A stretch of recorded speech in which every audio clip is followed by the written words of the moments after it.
কালিমায়ে তয়্যিবা লা ইলাহা ইল্লাল্লাহু মুহাম্মাদুর রাসূলুল্লাহ।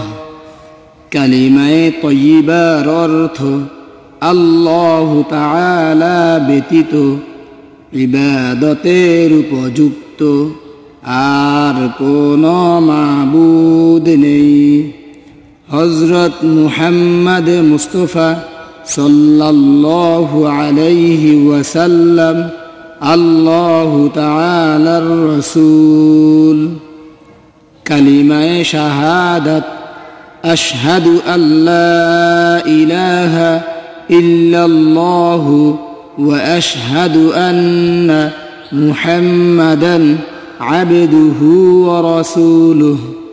কালিমায়ে শাহাদাতের অর্থ আমি সাক্ষ্য দিচ্ছি যে আল্লাহ তাআলা ব্যতীত ইবাদতের উপযুক্ত আর কোনো মাবুদ নেই। আমি আরো সাক্ষ্য দিচ্ছি যে হযরত মুহাম্মদ মুস্তাফা সাল্লাল্লাহু আলাইহি ওয়াসাল্লাম আল্লাহ তাআলার বান্দা ও রাসূল। ঈমান মুজমাল আমানতু বিল্লাহি কামা হুয়া বিআসমাইহি ওয়া সিফাতিহি ওয়া ক্বাবিলতু জামিআ আহকামিহি। ঈমানে মুজমালের অর্থ আমি ঈমান আনিলাম সর্ববিধ নাম ও গুণ বিশিষ্ট আল্লাহ তাআলার উপর এবং তাহার সমস্ত হুকুম মানিয়া লইলাম।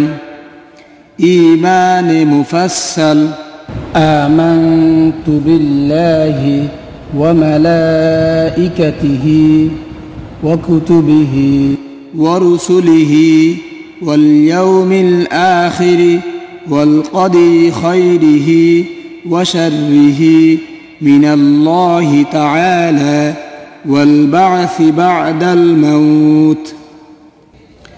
ঈমানে মুফাসসালের অর্থ 7টি জিনিসের উপর ঈমান আনিতে হইবে।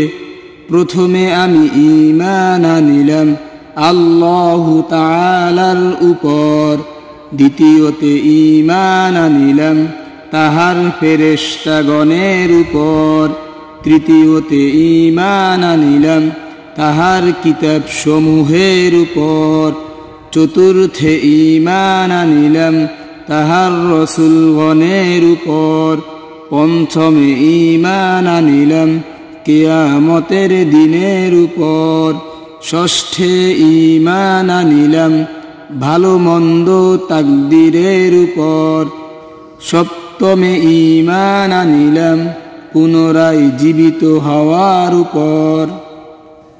কালিমায়ে তামজিদ সুবহানাল্লাহি ওয়াল হামদুলিল্লাহি ওয়া লা ইলাহা ইল্লাল্লাহু ওয়াল্লাহু আকবার ওয়া লা হাওলা ওয়া লা কুওয়াতা ইল্লা বিল্লাহ। কালিমায়ে তাওহীদ লা ইলাহা ইল্লাল্লাহু ওয়াহদাহু লা শারীকা লাহু লাহুল মুলকু ওয়া লাহুল হামদু ইউহয়ী ওয়া ইউমীতু ওয়া হুয়া হাইয়্যুন লা ইয়ামুতু বিয়াদিহিল খায়র ওয়া হুয়া আলা কুল্লি শাইইন কাদির।